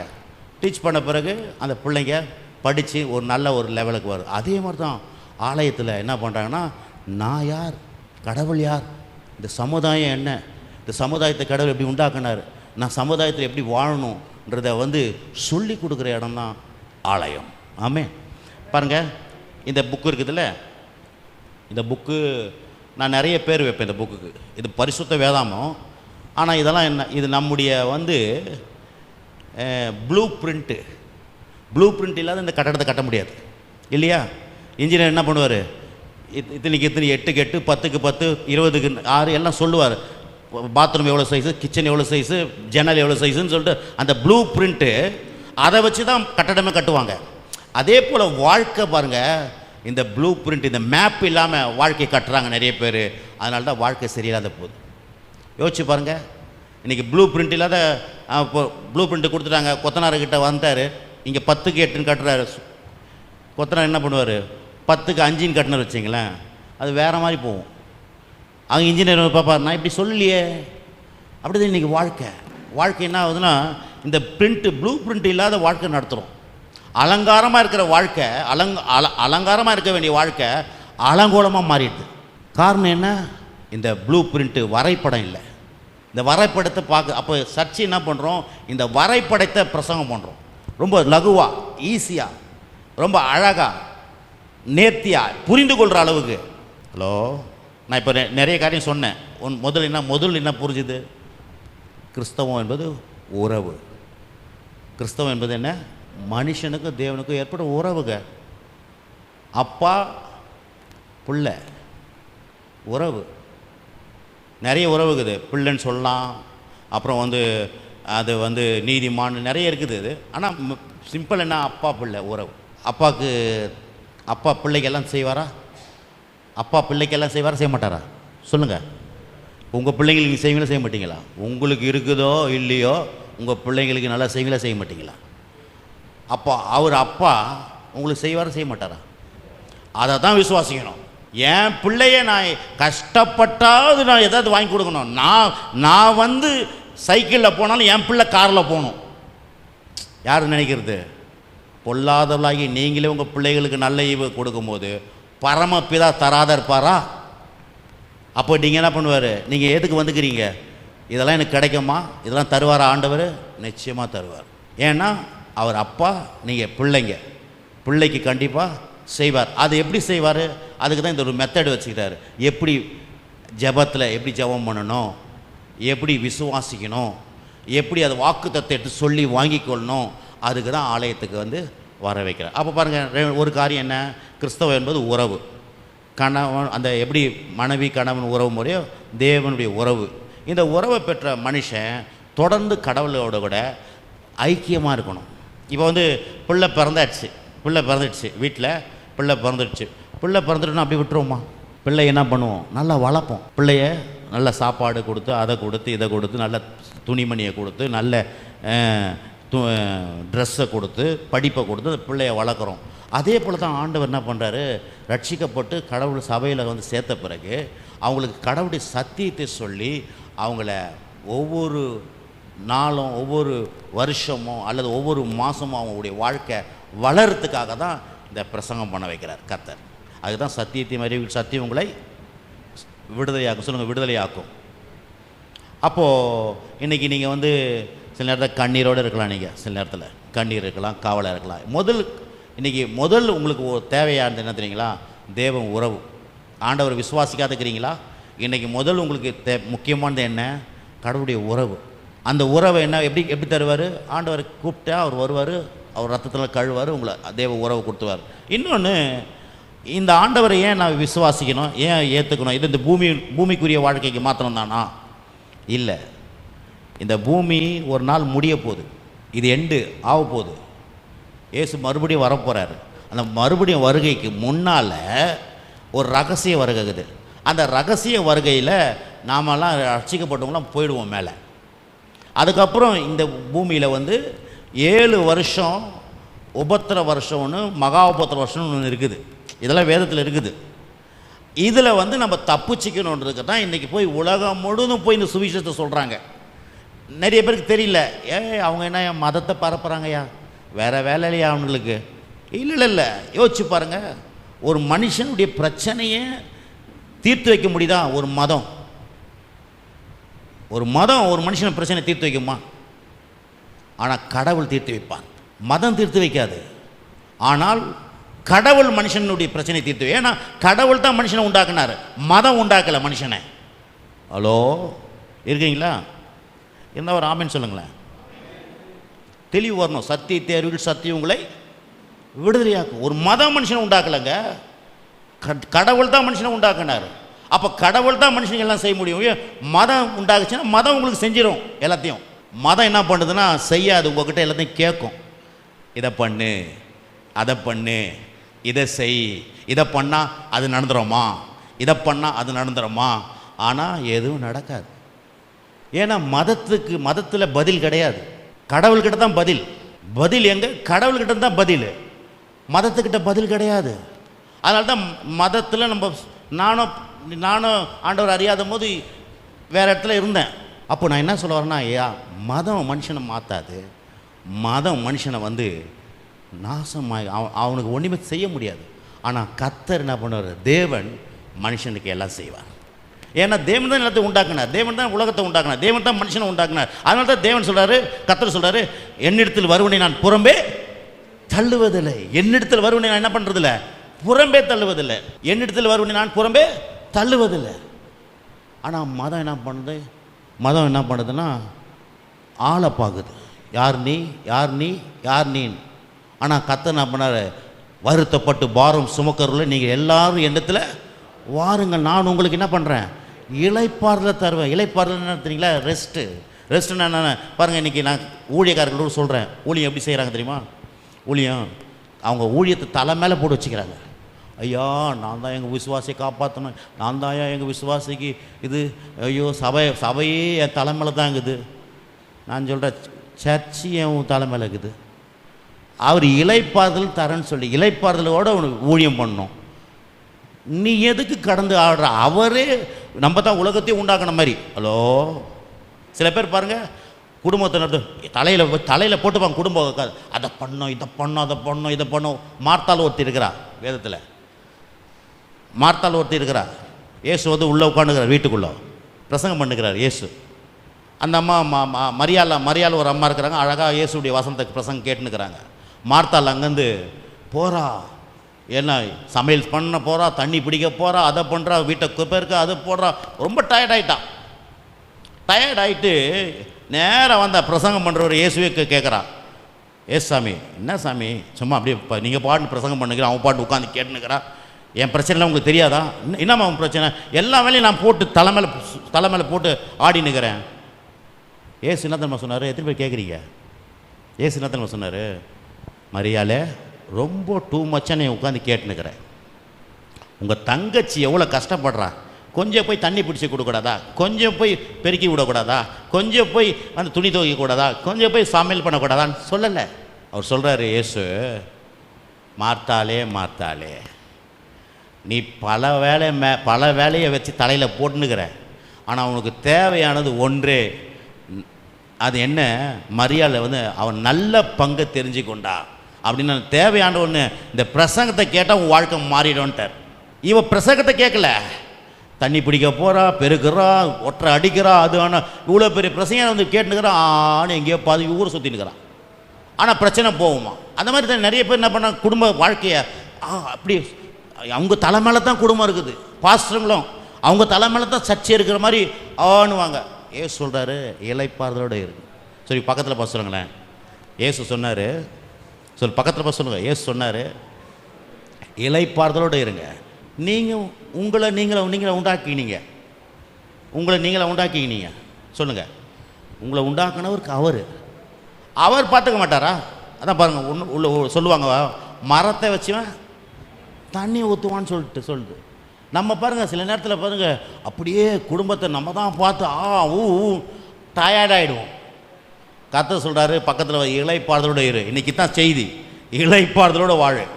இளைப்பாறுதல், இந்த மண்டையை போட்டு உடச்சிக்க கூடாது. அதுக்கப்புறம் மண்டையில் சூடாயிடும், சூடாயிடுச்சுன்னா அதுக்கப்புறம் நீங்கள் எல்லாரையும் வவ்வன்னு கத்துவீங்க. நீங்கள் நல்ல ஆட்கள், உங்களெல்லாம் சொல்லலை, யதார்த்தமாக நடக்கிறத சொல்கிறேன். நீ ஏன் பாருங்கள், உடனே நீங்கள் ஒரு ஆள் கத்துறத பாருங்களேன், அவர் கத்துனாரு என்ன ஆச்சுன்னா அவர் நிறைய மண்டையில் போட்டுனுக்கிறான்னு அர்த்தம். உடனே அவர் கத்துவார். அப்பயும் அவருக்கு சொல்லணும், போய் பட்டு கொஞ்சம் நேரம் தூங்க, ஏஞ்சி வாங்க, சரியாக போயிடும். ஹலோ, இருக்கிறீங்களா? எல்லாமே உங்களுக்கு ஒவ்வொருத்தருக்கும் ஒவ்வொரு செய்தி போகுது, எல்லாருக்கும் செய்தி போகுது. அப்போ தான் சத்தியத்தையும் அறிவுகள் சத்தியம் உங்களை விடுதலையாக்கும். அப்போ பாருங்கள், உங்கள் வாழ்க்கை கடவுள் உண்டாக்கியிருக்கிறாரு, அது உங்கள் குடும்பத்தை அவர் தலைவராக இருக்கிறாரு, அவர் நடத்துவார். நீ ஒன்றும் இல்லை, இந்த வார்த்தையை வாரம் வாரம் நல்லா கேளுங்க, சத்தியத்தை நல்லா கேளுங்க, இதை உள்ள நிரப்புங்க, மனசில் இருக்கிற இந்த பாரெல்லாம் போயிடும். நான் இன்றைக்கி ஒரே நாள் எல்லாத்தையும் சொல்லிட முடியாது. ஆனால் ஒரு என்ன சொல்கிறேன்னா, ஒட்டு மொத்தமாக சில காரியங்களை சொல்கிறேன். அப்போது ஆண்டவர் மேலே பாரத்தை வைங்க. வேதம் சொல்லுது, ஆண்டவர் மேலே பாரத்தை வை, கர்த்தர் மேல் உன் பாரத்தை வை, அவரே உன்னை ஆதரிப்பார். அவர் உங்களை விசாரிக்கிறபடினால உங்கள் கவலையெல்லாம் அவர் மேலே வைங்க. இப்போ எப்படி சார் வைக்கிறது அவர் மேலே? இப்போ என்கிட்ட பாட்டில் இருக்குது, பாட்டில் கையில் பிடிச்சி வெயினாக வச்சிட்டேன். கவலை எப்படி வைக்கிறது சொல்லுங்கள்? பாட்டில் வச்சு கவலை எப்படி வைக்கிறது? கவலை எப்படி வைக்கிறது? அப்புறம் கவலை, பயம், இதெல்லாம் எப்படி வைக்கிறது? அதுதான் மண்டையில் இருக்குதே. இப்போ சொல்லணும், கவலையை பார்த்து, கவலையே என் மண்டையை விட்டு ஓடிடு. நம்ம என்ன பண்ண தெரியுமோ, இல்லாத கவலையெல்லாம் கூப்பிடுவோம். இருக்கிறீங்களா? நல்லா தான் இருப்போம், ஒரு கவலையோடு இருப்போம். வேறு யாருன்னா, ஏப்பா உனக்கு கவலையே இல்லையா அப்படின்வாங்க. பாருப்பா, இந்த ஆளு கவலையில் அதை படுத்து தூங்குறான் அப்படின்வாங்க. பாருங்கள், நான் என் கல்யாணம், நாளைக்கு கல்யாணம், பிப்ரவரி மாதத்தில் 9ஆம் தேதி 98 எனக்கு கல்யாணம். நான் 9ஆம் தேதிக்கு 8ஆம் தேதி ஞாயிற்றுக்கிழமை சர்ச்சுக்கு போயிட்டு வீட்டில் படுத்து தூங்குறேன். சாயங்காலம் கல்யாணம். கையில் கொஞ்சம் காசு கம்மி, வர வேண்டியதெல்லாம் வரல. நான் பாட்டுன்னு படுத்துனுக்கிறேன். எங்கள் அப்பா திட்டுறாரு. எங்கள் அப்பா ரட்சிக்கப்படலை, திட்டுறாரு. பார், மடைய மாதிரி படுத்துனுக்கிறான் பார். நான் சர்ச்சுக்கு போயிட்டு படுத்துனுக்கிறேன். எதுனா அவனுக்கு அக்கறை இருக்குதா பார், கவலை இருக்குதா பார். நாளைக்கு அவன் காரி துப்பிட்டு போகிறான். எங்கே வேலை இது கல்யாணத்தில் திட்டுட்டு போகிறான். இவன் இப்படி படுத்துனுக்கிறானே. நான் பாட்டுன்னு கம்முன்னு தூங்கினே இருந்தேன், சைலண்டாக தூங்கினேன். ஏன்? என் கர்த்தர் அதை சரியாக செய்வார் எனக்கு தெரியும். ஆனால் சாயந்தரம் 5-6 மணிக்கெலாம் எல்லாம் தலைக்கீழ மாறிடுச்சு. விசுவாசிக்கிறவனுக்கு பதறான். சொல்லுங்கள், விசுவாசிக்கிறவன் பதறான். விசுவாசம் இல்லாம ஐயோ என்ன பண்ண போகிறோம்? விசுவாசிக்கிறவன் என்ன பண்ண மாட்டான்? பதற மாட்டான். எங்கள் அப்பா விசுவாசி கிடையாது, அவர் ரட்சிக்கப்படல. அப்போ ரட்சிக்கப்படல, அதுக்கப்புறம் ரட்சிக்கப்பட்டார். பதறாரு. ஆனால் அருமையாக இப்போ கல்யாணம் ஆகி பாருங்க, பிள்ளைங்க அவருக்கு பார்ப்பார் மேலே போய், என்னெல்லாம் என்னை பற்றி பேசுகிறான் பற்றி அப்படின்னு. அப்படி தான் எப்பொழுதுமே ரிலாக்ஸாக இருக்கணும், இலைப்பாறுதலோடு இருக்கணும். வேலையிலும் சரி, குடும்ப வாழ்க்கையிலும் சரி, எங்கே போனாலும் ரிலாக்ஸாக இருந்து பாருங்கள், உடம்பே நல்லாயிருக்கும். ஹலோ, உடம்போ தேவலம், உடம்பே கொஞ்சம் நல்லாயிருக்கும். உடம்பே கெட்டு போகிறதுக்கு காரணம் தெரியுமா? டென்ஷன் சொல்லுவாங்க சில பேர் வரும்போது, டென்ஷன் பார்ட்டி வருது பார்த்தியா? நீங்கள் என்ன பார்ட்டி? நீங்கள் என்ன பார்ட்டி? இலைப்பாறுதல் பார்ட்டி. அந்த மனுஷன் ஜாலியாக இருப்பான்ப்பா. அதுக்காக ஏனோ தோணுன்றதை பற்றி நான் பேசலை, வாழ்க்கையில் ஏனோ தோணுன்றதை பற்றி பேசலை. தேவன் மேலே ட்ரஸ்ட்டு, எல்லாம் செய்வேன், ஆனால் விசுவாசமாக கடவுள் மேலே இருப்பேன். என் வாழ்க்கையை கடவுள் பார்ப்பார், இதை காரியத்தை கர்த்தர் முடிச்சு கொடுப்பாரு. என்னால் செய்ய வேண்டியது செஞ்சிட்டேன், ஆனால் இனிமேல் என்ன பண்ண போகிறேன்? அவரை நம்ப போகிறேன். குதிரை யுத்த நாளுக்கு ஆயத்தமாக்கப்படும், ஜெயமோ கத்தால் வரும். உங்கள் பாட்டு முடிஞ்சிச்சா சைலண்டாக இருங்க, மீதி அவர் பார்த்துப்பார். ஹலோ, இருக்கிறீங்களா?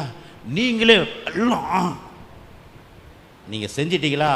ஆண்டவரே, இது வரைக்கும் என்னென்ன பண்ண சொன்னமோ பண்ணிட்டேன் ஆண்டவரே, மீதி நீங்கள் பார்த்துங்க ஆண்டவரே. அவ்வளோதான். நீங்களே முழுசாக பண்ண தேவையில்லை. நீங்கள் இப்போ சர்ச்சுக்கு வர சொன்னால் வரணும், சர்ச்சில் உட்காந்து வசனம் கேட்கணும். அவர் பிரசங்கம் பண்ணுவார், காரியத்தை மாற்றுவார். நீங்கள் சர்ச்சைக்கு வரலன்னா யார் தப்பு? நாம் செய்ய வேண்டிய வேலை செஞ்சுட்டு சைலண்ட்டாக இருக்கணும். அதை பற்றி தான் சொல்கிறேன். நாம் அதுக்குன்ட்டு பாஸ்டர் சொல்லிட்டாரு ஞாயிற்றுக்கிழமை வாயா தூங்கலாம் நல்லா, அவர் தான் இளைப்பார சொல்லிட்டாரு, சண்டே நம்ம இளைப்பாருவோம். ஹலோ, சில நேரத்தில் விவரமாக சொல்ல வேண்டியதாகுது பாருங்க. அப்புறம் அவர் சொல்லிட்டு போயிட்டு பாவம் அடுத்த வாரம் எல்லாத்தையும் இளைப்பார் தூங்கிட்டீங்க. யாரோ ஒரு பாஸ்டர் வந்தால் எல்லோரும் தூங்க வச்சுட்டு போயிட்டாருப்பா அப்படின்னு அவங்க என்ன எதுன்னு நினைப்பாங்க. ஆகவே என்ன சொல்ல வரேன்னா, நம்ம வேலை என்ன? சத்தியத்தை கேட்கணும், வசனத்தை கேட்கணும், விசுவாசிக்கணும், அவ்வளோதான். மீதி அவர் பார்ப்பார். நான் சொல்கிறேன், இப்போ பிரசங்கம் பண்ணும்போது அற்புதம் நடக்குது. நான் பிரசங்கம் பண்ணும்போது அற்புதம் நடக்குது. நீங்கள் வசனத்தை ஜாலியாக கேட்குறீங்களா, அந்த வார்த்தை உங்கள் வாழ்க்கையில் மாற்றத்தை உண்டாக்கிடும். அந்த வார்த்தை உங்களுக்கு இன்றைக்கி என்ன எதிர்பார்த்துருக்கிறீங்க அது நடக்கும் இன்றைக்கி, தெரியுங்களா? நான் சொன்ன தெரியுமா, போன அவ்வளோ எவ்வளோ ஒன்றே இல்லை கையில் காசு, ஆனால் ஆண்டவர் இவ்வளோ தூரம் என்னை கொண்டு வந்திருக்கிறார். அது மாதிரி நிறைய சொல்லுவேன் நான். ஒருத்தர் எனக்கு வீடு என் வீடு எப்படி தெரியுமா கொடுத்தாங்க? எனக்கு வீடு 40 லட்சம் ரூபாய்க்கு வீடு. அப்போது ஒரு 8 வருஷத்துக்கு முன்னே கட்டி புது வீடு சாவியை கொண்டாந்து கொடுத்துட்டாங்க. பாஸ்டர் இது உங்களுக்குன்ட்டு. 3 கிரவுண்டு இருக்குமா? 3 கிரவுண்டு தோட்டம் தோறவெல்லாம் இருக்குது. அவர் யாருன்னே தெரியாது சார், அவர் யாருன்னு தெரியாது, முன்ன பின்ன தெரியாது, கூட பிறந்தவரும் கிடையாது. இப்போ அங்கே தான் அந்த வீட்டில் தான் இருக்கிறேன். வீடு வந்து பார்க்குறீங்களா, 20 பேர் தங்கலாம், அவ்வளோ பெரிய வீடு, தோட்டம் எல்லாமே இருக்குது.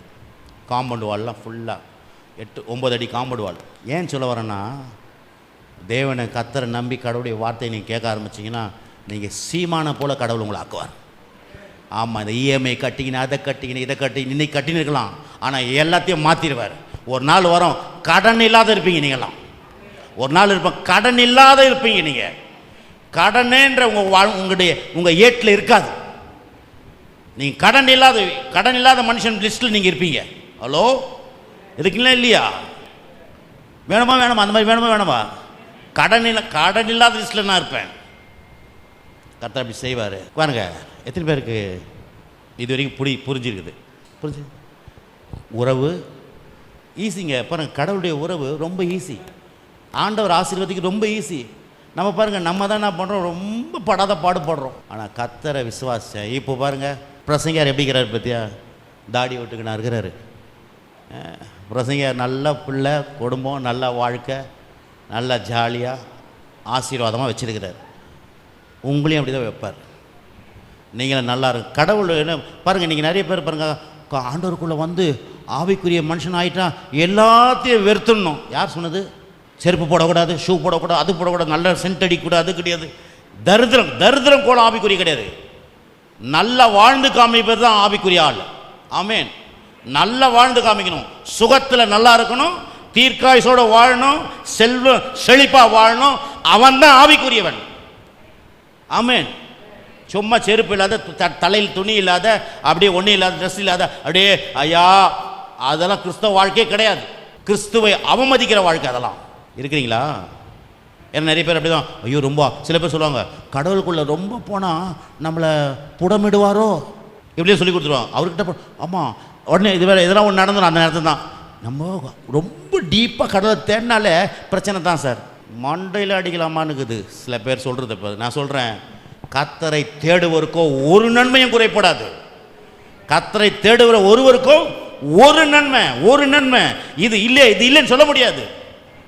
வசனம் இப்படி சொல்லுது. ஆனால் நம்ம என்ன பண்ணிட்டோம், கடவுள்கிட்ட ரொம்ப டீப்பாக போனால், ரொம்ப போகக்கூடாது, சும்மா அப்படி கொஞ்சம் ஒரு தள்ளியே வச்சுக்கலாம். ரொம்ப டீப்பாக போனால் பிரச்சனை வந்துடும் சார் அப்படின்வாங்க. அதெல்லாம் கேட்காதீங்க, தப்பான வேர்டு. கர்த்தருக்குள்ளே எவ்வளோ போகிறீங்களோ I5 போவீங்க நீங்கள். அல்லேலூயா. I5 போயினே இருப்பீங்க, டாப் லெவலில் போவீங்க. பாருங்கள், வேதத்தில் இருக்கிறான் ஆபிரகாம், ஒரு சாதாரண ஒரு பொம்மை வியாபாரி, ரோட்டில் பொம்மை வியாபாரி. அவனை சீமான் ஆக்கிட்டார் கர்த்தர். ஹலோ, அவனை சீமான் ஆக்கிட்டார். ஆடு மாடு இது வெள்ளி பொண்ணு வேலைக்காரிகள். வேதத்தை நான் சொன்ன எதை எடுத்தாலும் வேதத்தை பார்க்கணும். யார் சொல்கிறத கேட்கக்கூடாதுங்க. ஆடு மேய்ப்பேன் யார்? தாவீது. ஒன்றுமே இல்லாதவன், 4 ஆடை வச்சுருந்துவேன். அவனை இஸ்ரவேல் தேசத்துக்கு ராஜாவாக்கினார். அப்போ நம்ம எப்படியும் சொல்கிறோம், கடவுள்கிட்ட ரொம்ப கிட்ட நெருங்கணுமா, எப்படி சோதனை கொடுப்பாரு, பிரச்சனை கொடுப்பாரு, அப்படி நக்குன்னு கொட்டலாமான்னுக்குது சொல்கிறேன். ஏன் சொல்கிறீங்கன்னா தப்பாக புரிஞ்சு வச்சுருக்கிறாங்க. சத்தியத்தை அறிவீர்கள், சத்தியம் உங்களை விடுதலையாக்கும். கர்த்தரோடு கூட நெருங்க தாங்க நல்லா இருப்பீங்க. ஆண்டவரோட நெருங்க தான் நல்லா இருப்பீங்க. ஏன்னா அவரோட கிட்ட இருக்கிற உறவு உங்கள் அவருடைய எல்லா ஆசீர்வாதம் அப்படியே உங்கள் வாழ்க்கையில் வந்துடும். ஆமென். இருக்கிறீங்களா? சரி, நான் இதோட முடிக்கிறேன். எல்லாம் ஒரு மாதிரி பசி எடுக்கிற மாதிரி இருக்கிறீங்கன்னு நினைக்கிறேன். இல்லை, ரொம்ப சந்தோஷம். சரி, இப்போது சுகத்துக்காக பாருங்கள், நான் திருப்பி சொல்கிறேன், ஆண்டவர் நம்மளை எல்லா விதத்திலும் ஆசீர்வதிக்க விரும்புகிறார். சரீர வாழ்க்கை, குடும்ப வாழ்க்கை, பிள்ளைகளை, நல்ல வேலை, வியாபாரம், எல்லாத்துலையும் நல்லா இருக்கணும் தான் தேவ சித்தம். எல்லாத்துக்கும் தேவனுடைய வாக்குத்தத்தம் சொல்லப்பட்டுக்குது. அப்போது இன்னொன்று, இப்போ சரீர சுகம் பாருங்கள், சரீர சுகம் எத்தனை பேருக்கு சரீரத்து சுகம் வேணும்? எரேமியா புஸ்தகம் 2 வசனத்தை வாசிப்போம். எரேமியா புஸ்தகம் 33:6 பாருங்கள். எரேமியா புஸ்தகம் 33:6. இதோ நான் அவர்களுக்கு, பாருங்கள் கவனிங்க, இதுதான் வேடு. இதோ நான் அவர்களுக்கு சௌக்கியத்தையும் ஆரோக்கியத்தையும் வரப்பண்ணி அவர்களை குணமாக்கி அவர்களுக்கு பரிபூர்ண சமாதானத்தையும் சத்தியத்தையும் வெளிப்படுத்துவேன். எப்படி சொல்லிக்கிறார் பாருங்க. இதோ நான் அவர்களுக்குன்னா உங்களுக்கு என்ன பண்ணுவாராம்? உங்களுக்கு சௌக்கியத்தையும் ஆரோக்கியமும் வரப்பண்ணி அவளை குணமாக்கி அவளுக்கு பரிபூர்ண சமாதானத்தை சத்தியத்தையும் வெளிப்படுத்துவேன். பாருங்க, குணமாக்குவாராம், சௌக்கியமாக்குவாராம், ஆரோக்கியத்தை வர பண்ணுவாராம், அவளுக்கு பரிபூர்ணமான ஆசீர்வாதத்தை கொடுப்பேன்றாரு. பாருங்க, சொல்லுங்கள், எனக்கு சௌக்கியத்தை தருவார், ஆரோக்கியத்தை கொடுப்பார், என்னை குணமாக்குவார். இப்போ வியாதியாக இருக்கிறீங்களா, உங்களை குணமாக்குவார், ஆரோக்கியமாக வைப்பார். ஆரோக்கியம் என்ன? வியாதி இல்லாத வாழ்கிற வாழ்க்கை. ஹலோ, ஆரோக்கியம் என்னது? வியாதி. ஊசி, அன்றைக்கி ஒரு பாஸ்டர் சொன்னார் பாருங்க, நான் 50 வயசாவது ஒரு ஊசி போடல, ஒரு மாத்திரை இல்லை, என்னான்னு மாதிரி பாருங்கள். எனக்கு அப்படியே எனக்கு வேணும் சார், அந்த மாதிரி எனக்கு வேணும். அதான் ஆரோக்கியம். 50 வயசு வரைக்கும் ஒரு ஊசி போடல, ஒரு மாத்திரை போடலன்னு எப்படின்னு வச்சிங்க, எப்படி இருக்கும் பாருங்கள். அந்த மாதிரி வாழ்க்கை நமக்கு வேணும் மேலே. அதான் ஆரோக்கியம். குணமாக்குறதா, நீங்கள் வியாதியாக இருக்கிறீங்களா, குணமாக்குவார். சௌக்கியம் எப்படி நான் சொல்லுவாங்களே சில பார்த்துட்டு, எப்படிங்க சௌக்கியமாக இருக்கிறேன் சார், கர்த்தர் சொல்கிறாரு உங்களை சௌக்கியமாக வைப்பாராம். சௌக்கியமாக வச்சு பரிபூர்ண சமாதானத்தை உங்களுக்கு வெளிப்படுத்துவேன்னு சொல்கிறாரு. சரி, அடுத்தது இன்னும் ஒரு சில வசனங்கள். நீடித்த நாட்கள் யாருக்கு வேணும்? நல்லா ரொம்ப நாள் வாழணும் வேணுமா? ரொம்ப நாள் வாழ போகிறீங்களா? நான் ரொம்ப நாள் வாழணுங்க. ஆமாங்க, ஏன்னா எனக்கு நிறைய வேலை வச்சுக்கிறார் கர்த்தர். பாருங்கள், எங்கள் ஏரியாலெலாம் சீக்கிரமாகவே 50-55 வயசில் செத்து போயிடுறாங்க. 50 வயசு 52 வயசுலலாம் என்னன்னு கேட்டிங்கன்னா சுகர். சில பேர் பாருங்கள், டீ சாப்பிட்றீங்களா, நாட் சுகர் இல்லாத கர்த்தர் சுகரெல்லாம் எடுத்துருவார். ஐ சுகரை கூட கம்மி பண்ணிடுவார். ஆமேன். பிபி எல்லாத்தையும் காலி பண்ணிடுவார். ஏன்னா அதுக்காக சிலுவையில் தம்முடைய ஜீவனை ஒப்பு கொடுத்துக்கிறார். அங்கே வேதம் சொல்லிட்டு பாருங்கள், என்ன சொல்கிறார் பாருங்கள். நீடித்த நாட்களாய் 91 வசனம், 91 சங்கீதம் 91 பாருங்கள். ஒரு வசனம் வாசிக்கிறேன் பாருங்கள், 1லேருந்து வாசிக்கிறேன். உன்னதமான மறைவில் இருக்கிறவன் சர்வ வல்லவர் நிழலில் தங்குவான். நான் கர்த்தரை நோக்கி நீர் என் அடைக்கலம், என் கோட்டை, என் தேவன், நான் நம்பியிருக்கிறேன் என்று சொல்லுவேன். 3ஆம் வசனம், அவர் என்னை வேடனுடைய கண்ணிக்கும் பாழாக்கும் கொள்ளை நோய்க்கும் தப்புவிப்பார். எல்லா கொரோனா நோய்க்கு கூட தப்புவிப்பார். ஹலோ, கொரோனா நோய்க்கெல்லாம் எங்கள் ஊருக்கு வந்துட்டாங்க. எங்கள் சொந்தக்காரெலாம் கும்படி பூண்டிக்கு கொரோனா வியாதிக்கு. ஏன்னா சென்னையில் ஓவராக இருந்தது பாருங்க. சொல்கிறாரு, உன்னை வேடனுடைய கண்ணிக்கும் பாழாக்கும் கொள்ளை நோய்க்கும் தப்புவிப்பார். அவர் தமது சிறகுகளால் உன்னை மூடுவார். அவர் சேற்றின் கீழே அடைக்கலம் புகுவாய். அவருடைய சத்தியம் உனக்கு பரிசையும் கேடகமாகும். பிறகு இரவில் உண்டாகும் பயங்கரத்துக்கும் பகலில் பறக்கும் அம்புக்கும் இருளில் நடமாடும் கொள்ளை நோய்க்கும், பாருங்க, கொள்ளை நோய், மத்தியானத்தில் பாழாக்கும் சங்காரத்துக்கும் பயப்படாத இருப்பாய். உன் பக்கத்தில் 1000 பேரும் வலதுபுறத்தில் 10000 பேர் விழுந்தாலும் அது உன்னை அணுகாது. பாருங்க, எல்லா வியாதி எல்லா நோயெல்லாம் குணமாக்குவாராம் தேவன். அது மட்டும் இல்லை, உன் பக்கத்தில் 1000 பேர் உன் வலதுபுறத்தில் 16 பேர் விழுந்தாலும் அது உங்களை அணுகாதுன்னு என்ன அர்த்தம்னா, அக்கம் பக்கத்தில் வியாதி வரங்க உங்களுக்கு வராதுங்க. ஹலோ, நம்ம என்னத்தை பயப்படுவோம், ஐயோ அங்கே வியாதி வந்துச்சாம்ப்பா, அந்த டெங்கு ஜுரம் அப்படி நம்ம வீட்டுக்கு வந்துட போகுது, நம்மளே வர வச்சுருவோம். இருக்கிறீங்களா இல்லையா? அது பாவம் அந்த சைடு எங்கேயோ போயின்னு இருக்கோம். நம்ம என்ன பண்ணுவோம், வராது நமக்கு கூப்பிடுவோம், பக்கத்து வீட்டு பக்கத்து தெரு வரைக்கும் டெங்கு ஜுரமா தெரியல, இந்த பக்கம் கூட வரோன்னு சொல்கிறாங்க. இப்படி தான் வர வைப்போம். அது சொன்ன கவலையை எப்படி எடுத்து வைக்கணும் சொன்னல, கவலை எப்படி எடுத்து வைக்கணும் சொன்னல, கவலையே போ, பயமே போ. ஏன்னா மனுஷன் இப்படி உண்டாக்கிட்டார் கடவுள். எது வேணுமோ அது கேட்கணும், எது வேணாவோ அது வேணான்னு. நம்ம என்ன பண்ணோம், கவலையை கேட்போம். கவலையே இல்லை பாருங்கள். நாங்கள் ஒரு ஆரம்ப பீரியடில் சென்னையில் ஒரு இந்த திரிசூலம் மலையில் நைட்டில் ஜபத்துக்கு அழைச்சின்னு போவாங்க எங்களெல்லாம். வேறு வேறு குரூப்போடு நாங்கள் போவோம். நாங்கள் போகிற சர்ச்சுக்கு இல்லை, வேறு குரூப்போடு. அங்கே 10 மணிலேருந்து நைட் 4 மணி வரைக்கும் ஜபம். அதில் ஒரு அரை மணி நேரம் ஒரு ஜபம் கொடுப்பாங்க. அந்த ஜபம் என்ன ஜபம் தெரியுமா, எல்லாம் கை நீட்டி வானத்துக்கு நேராக, ஆண்டவரே இந்த மாதத்துக்கு தேவையான உபத்திரத்தை தாங்க, உபத்திரத்தை தாங்க, உபத்திரத்தை தாங்க, உபத்திரம் தாங்க. என்ன ஒரு மாதிரி பார்க்குறீங்க? ஏன் அப்படி கேட்கணுன்னா, அப்போ தான் நம்ம ஆவிக்குரிய வாழ்க்கை நல்லா இருக்கும், திமிரு இருக்காது. உபத்திரம் எங்கே கேட்கணும், உபத்திரம் கொட்டி கிடக்குது. ஹலோ, ரோட்டில் போனால் உபத்திரம், நேராக இப்படி வண்டி திருப்புங்க, ஒருத்தவன் திட்டிட்டு போவான். உபத்திரத்தை போய் கேட்கலாமாங்க? நாங்கள் 3 பேர், நானும் எங்கள் அண்ணன் தம்பிங்க, நாங்கள் வேறு சர்ச்சிலேருந்து போனாலும் நாங்கள் அந்த குரூப்புக்கு எதுக்கு போவோம்னா, ஜபலாம் நல்லா இருக்கும் அதுக்காக. ஆனால் இந்த ஜபத்தை மட்டும் என்ன பண்ணுவோம், எல்லாம் கை நீட்டு உபத்திரம் வேணும், நாங்கள் ஆண்டவர் ஆசீர்வாதம் வேணும், ஆசீர்வாதம் வேணும், ஆசீர்வாதம் வேணும்னு சொல்லுவோம். ஹலோ, ஆசீர்வாதம் வரதாங்க பிரச்சனை. உபத்திரம் உபத்திரம் மலிஞ்சு கிடக்குது. நீங்கள் பாருங்கள், செடி வளருங்க வீட்டில், முள் செடியில் கட்டன்னு வளர்ந்துடும். வேலிக்க தமிழ் அதெல்லாம் பாருங்கள், தண்ணி ஊற்றாதுக்கு அப்படியே செழித்து வளரும். ஒரு வெண்டைக்காய் செடி போட்டு பாருங்கள், அப்படி போட்டால் கூட அது இது வளர்கிறதுக்கு பிரச்சனையாக இருக்கும். அதுக்குள்ளே இப்போ அந்த முள் போய், ஏன்னா இந்த உலகம் தீமை உலகம், தீமையை பிறப்பிக்கிற உலகம் இது. ஆனால் நன்மை இல்லாத உலகமாக இருக்கிறதுனால நன்மை வரணும்னா பிரயாசப்பட வேண்டியதாகுது. என்ன பண்ணணும், ஆலயத்துக்கு வரணும், சத்தியத்தை கேட்கணும், ஜெபிக்கணும், ஆராதனை பண்ணணும். பண்ணும்போது தான் அந்த நல்ல ஆசீர்வாதங்கள், நல்ல சமாதானம், சந்தோஷம், மகிழ்ச்சிக்காக இந்த பிரயாசப்பட வேண்டியதாகுது. இப்போ பாருங்கள், திருப்பி சொல்கிறேன், வேணான்றத வேணான்னு சொல்லணும். நம்ம என்ன திருப்பி சொல்கிறேன், இப்போ ஆண்டவர் கொடுக்கறதுக்கு எல்லாமே உங்களுக்கு வேணும், நீங்கள் சொன்னாலே எல்லாம் கிடைக்கும். எப்படி அப்படின்னா, ஒரே ஒரு எக்ஸாம்பிள் சொல்லி முடிச்சிடுறேன். ஹோட்டலுக்கு போகிறோம், நம்ம இல்லை ஹோட்டலுக்கு போய் உட்காந்துட்டோம், சப்ளையர் நிற்கிறாரு. உட்காந்தோடனே பசி எடுக்குதுன்னு நீங்கள் சொல்கிறீங்க அவர்கிட்ட. சரிப்பா என்ன வேணும்னு சொல்லுப்பான்வார். பசி எடுக்குது. என்ன வேணும்? பசி எடுக்குது. என்ன வேணும்? பசி எடுக்குது. சார் என்ன வேணும்? பசி எடுக்குது. அந்த ஆள் போயிடுவான். நீங்கள் என்ன சொன்ன, பிரச்சனையை தான் பேசினுக்கிறீங்க, பதிலை கேட்கல. பதில் என்ன வேணும் உங்களுக்கு? 2 இட்லி வேணுமா, தோசை வேணுமா, பூரி கிழங்கு வேணுமா? அதான் பதில். நிறைய பேர் என்ன பண்ணுறீங்க, வாழ்க்கையில் பிரச்சனையை தான் பேசினுக்கிறீங்க, பதிலை கேட்குறதே கிடையாது. இருக்கிறீங்களா? என்ன பிரச்சனை? கல்யாணம் நடக்குமா நடக்காது தெரியாது, இந்த வீடை வாங்குவோமோ தெரியாது, இது கடன் அடையுமா தெரியாது. என்னது பிரச்சனையை பேசி கொண்டிருக்கிறோம். அந்த ஹோட்டல்காரங்கிட்ட மாதிரி, என்னப்பா வேணும்? பசி எடுக்குது. என்னப்பா வேணும்? பசி எடுக்குது. என்னப்பா வேணும்? பசி எடுக்குது. சார் என்ன வேணும்னு சொன்னால் கொட்டணும்.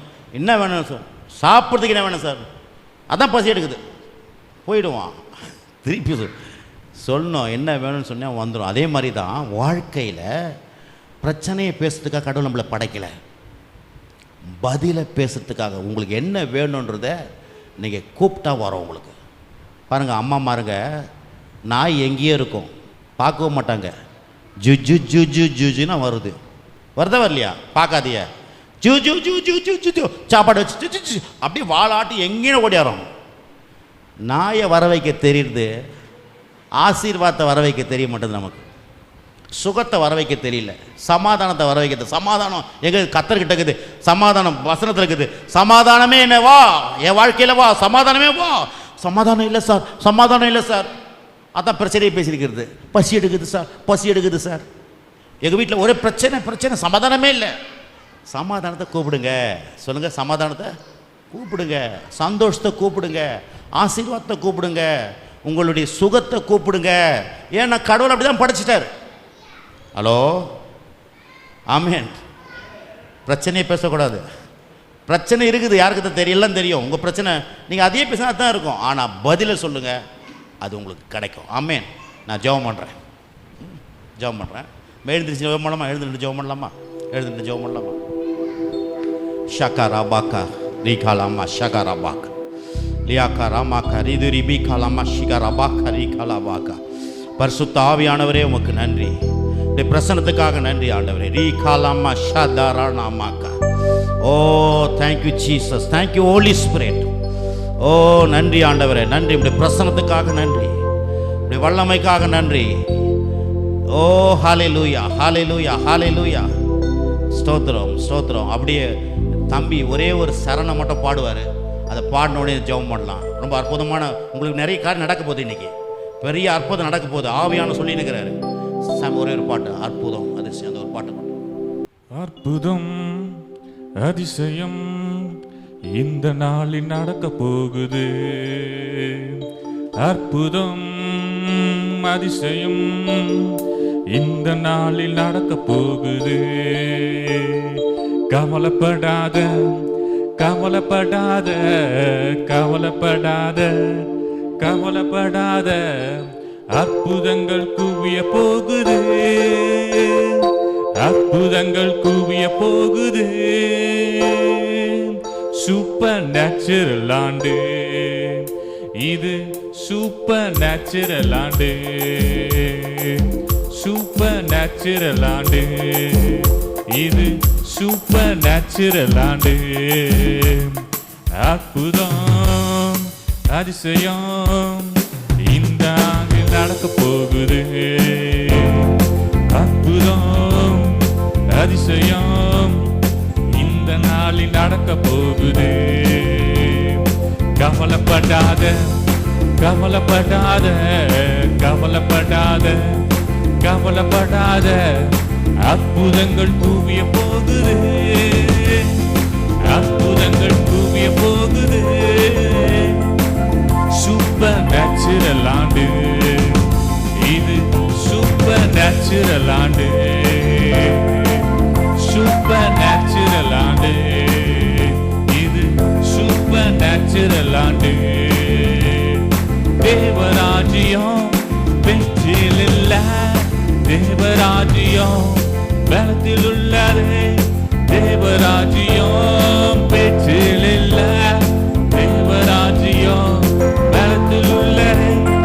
நிறைவேறாத வாக்கு தத்தங்கள், நிறைவேறாத வாக்கு தத்தங்கள் அவர் பலத்தால் நடக்க போகுது. அது உன் கண்கள் பார்க்க போகுது, அவர் பலத்தால் நடக்க போகுது. அது என் கண்கள் பார்க்க போகுது. சூப்பர் நேச்சுரல் ஆண்டு இது, சூப்பர் நேச்சுரல் ஆண்டு, சூப்பர் நேச்சுரல் ஆண்டு இது, சூப்பர் நேச்சுரல் ஆண்டு. அற்புதம் அதிசயம் இந்த நாளில் நடக்க போகுது. இயேசுவே, அற்புதம் அதிசயம் இந்த நாளில் நடக்க போகுது. கவலைப்படாத, கவலைப்படாத, கவலைப்படாத, கவலைப்படாத. அற்புதங்கள் குவிய போகுது, அற்புதங்கள் குவிய போகுது. சூப்பர் நேச்சுரல் ஆண்டு இது, சூப்பர் நேச்சுரல் ஆண்டு, சூப்பர் நேச்சுரல் ஆண்டு இது, சூப்பர் நேச்சுரல் ஆண்டு. தடையாய் நிற்கும் இரும்பு கதவே தானாகவே திறக்க போகுது. தடையாய் நிற்கும் இரும்பு கதவே தானாகவே திறக்க போகுது. கேள்விப்படாத ஐஸ்வர்யங்கள், கேள்விப்படாத ஐஸ்வர்ய காரியங்கள் என் கதவை தட்ட போகுது. என் களஞ்சியங்கள் நிரம்ப போகுது. என் கதவை தட்ட போகுது. என் களஞ்சியங்கள் நிரம்ப போகுது. சூப்பர் நேச்சுரல் ஆண்டு இது. சூப்பர் நேச்சுரல் ஆண்டு. சூப்பர் நேச்சுரல் ஆண்டு இது. சூப்பர் நேச்சுரல் ஆண்டு. இந்த பாட்டு ஏன் பாட சொன்னேன்னா, இந்த பாட்டு நாங்கள் 2 மாதமாக பாடி பாடி நிறைய அற்புதம் நடக்குது. நிறைய காரியம் கடவுள் செய்கிறார். அற்புதம் அதிசயம் உங்கள் வாழ்க்கையில் நடக்கும். ஆமென். அது என்ன அற்புதம் எனக்கு தெரியாது. அது குடும்பத்திலையோ, ஃபைனான்ஸ்லையா, சரீர சுகத்திலையோ, இல்லை திருமண காரியத்திலையோ, இல்லை குழந்தை பாக்கியத்திலையோ தெரியாது. ஆனால் தேவன் பெரிய பெரிய அற்புதத்தை உங்களுக்கு செய்ய போகிறார். நீங்கள் நிறைய சாட்சி சொல்ல போகிறீங்க. இங்கே வந்து கர்த்தர் இங்கே இருந்து செயல்படுறார். இந்த சபை இந்த ஊழியத்தை ஆசீர்வதிக்கிறார். இந்த ஊழியம் பலுகும் பெருகும் விருத்தி அடையும். இந்த ஊழியத்தின் மேலே தேவனுடைய பிரசன்னம் இருக்குது. தேவனுடைய நோக்கம் இருக்குது. தேவ திட்டம் இருக்குது. தேவன் இது அளவில்லாமல் இந்த ஊழியத்தை வலதுபுறம் இடதுபுறம் இடங்கொண்டு பெருக பண்ணுவார். நீங்கள் திரளாய் பெருகுவீர்கள். நீங்கள் திரளாய் விருத்தி அடைவீர்கள். இந்த ஊழியம் பலுகும் பெருகும் விருத்தி அடையும். சின்னவன் 1000 சிறியவன் பலத்த ஜாதியாய் இந்த ஊழியம் மாறும். அநேக மக்கள் இந்த ஊழியத்தின் மூலமாக பயன் பெறுவார்கள். அநேக மக்கள் ஆசீர்வதிக்கப்படுவார்கள். அநேக மக்கள் வாழ்வடைவார்கள். ஹல்லேலூயா. ஜெபம் பண்ணுவோம். ஹல்லேலூயா. என்ன பிரச்சனையோ என்ன காரியங்களோ உங்கள் உள்ளத்தில் நம்புங்க, விசுவாசிங்க. ஆண்டவர் அற்புதம் செய்வார் நமக்கு. ஓ அன்பின் பிதாவே, நல்ல வேலைக்கு அமைத்து துதிக்கிறோம். கர்த்தராகிய இயேசுவின் நாமத்தினால் சமூகத்தில் வருகிறோம். ஆண்டவரே, இந்த அருமையான இந்த நல்ல மெய்ப்பர் சபைக்காக நன்றி செலுத்துகிறோம். இந்த நீர் இந்த மெய்ப்பராக இருந்து இந்த இடத்துல நீர் ஆசீர்வதிக்கிறீர். கர்த்தர் எங்கள் மெய்ப்பராக இருக்கிறார். நாங்கள் தாழ்ச்சியை அடைவதில்லை. எங்களை புல்லுள்ள இடங்களை மேய்த்து அமர்ந்த தண்ணீர்களை கொண்டு போய் விடுகிறேன்னு சொல்லியிருக்கிறது. ஆண்டவரே, ஜீவனுள்ள நாளெல்லாம் நன்மையும் கிருபையும் தொடரும் சொல்லியிருக்கிறது. எங்கள் பாத்திரம் நிரம்பி வழியும் என்று சொல்லியிருக்கிறது. இந்த வார்த்தைகளை இயேசுவின் நாமத்தினால இங்கே இருக்கிற மக்கள் மேலே பேசுகிறோம். ஆண்டவரே, ஓ எல்லா கண்ணீர், கவலை, வேதனை, துன்பங்கள், எல்லா நெருக்கடிகள் இயேசுவின் நாமத்தினால மாறுவதாக. எல்லா பிசாசின் கிரியைகள், எல்லா சத்துருடைய ஆவியின் கிரியைகள், குடும்பங்களை ஆட்டி படைக்கிற எல்லா தீமையின் சக்திகள், சண்டையின் சக்திகள் இயேசுவின் நாமத்தில் குடும்பத்தை விட்டு வெளியேறுவதாக. கணவன் மனைவிக்குள்ளாக சமாதானம், சந்தோஷத்தை தரும்படியாக ஜெபிக்கிறோம். வருமானத்தில் குறைவுகளை ஆண்டவர் நிறைவாக்கும்படியாக ஜெபிக்கிறோம். ஆண்டவரே, குழந்தை இல்லாதவர்களுக்கு இயேசுவின் நாமத்தில் குழந்தை பாக்கியம் உண்டாகும்படியாக ஜெபிக்கிறோம். திருமணம் ஆகாதவர்களுக்கு இயேசு கிறிஸ்து நாமத்தினால திருமணம் நடக்கும்படியாக ஜெபிக்கிறோம். ஆண்டவரே, படிப்பின் காரியங்களுக்காக ஜெபிக்கிறோம். ஆண்டவரே, பிள்ளைகள் படிக்கிறதுக்கான எல்லாவித ஃபீஸ் காரியங்கள் எல்லாம் இயேசுவின் நாமத்தினால சந்திக்கப்படுவதாக. இயேசுவின் நாமத்தினால சந்திக்கப்படுவதாகப்பா. வியாதிகள் மறைவதாக இயேசுவின் நாமத்தினால. குடும்பங்களில் ஆண்டவரே வியாதி, பலவீனங்கள், நோய், ஆண்டவர் ஹார்ட் அட்டாக் பிரச்சனை எல்லாம் மாறுவதாக. கிட்னி பிரச்சனைகள் சரியாவதாக. யூரின் ப்ராப்ளம் இயேசுவின் நாமத்தில் சரியாவதாக. இயேசுவின் நாமத்தினால வயிற்றில் இருக்கிற பிரச்சனைகள்லாம் இயேசு கிறிஸ்து நாமத்தில் சுகமடையும்படியாக ஜெபிக்கிறோம். அந்த காது பிரச்சனை சரியாகும்படியாக ஜெபிக்கிறோம். ஆண்டவரே, நைட்ல தூக்கம் வராமல் இருக்கிறவர்களுக்காக ஜெபிக்கிறேன். இயேசுவின் நாமத்தினால தூக்கம் வராத ஆண்டவரே கடக்கிற ஒவ்வொருவருக்காக நான் ஜெபிக்கிறேன். இயேசுவின் நாமத்தில் நல்ல நித்திரையை தருவீராக. கர்த்தர் அப்படி செய்வதற்காக நன்றி ஆண்டவரே. இயேசுவின் நாமத்தில் செய்கிற வேலைகளை ஆசீர்வதிங்க. கையில் பிரயாசங்களை ஆசீர்வதிங்க. ஆண்டவர் வருமானத்தை பெருக்கித்தாங்க. ஆண்டவரே, நீங்க அப்படி செய்வதற்காக நன்றி. வல்ல கரத்தில் ஒப்பு கொடுக்கும். விலையேறப்பட்ட ரத்தத்தை ஆண்டவர் ஒவ்வொரு மேலே தெளிக்கிறோம்.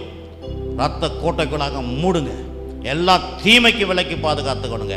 நன்மையும் கிருபையும் ஒவ்வொரு நாளும் இயேசுவின் நாமத்தில் தொடருவதாக. இயேசுவின் நாமத்தினால நான் பிளஸ் பண்ணுகிறேன், ஆசீர்வதிக்கிறேன். இயேசுவின் நாமத்தினாலே பிதாவே.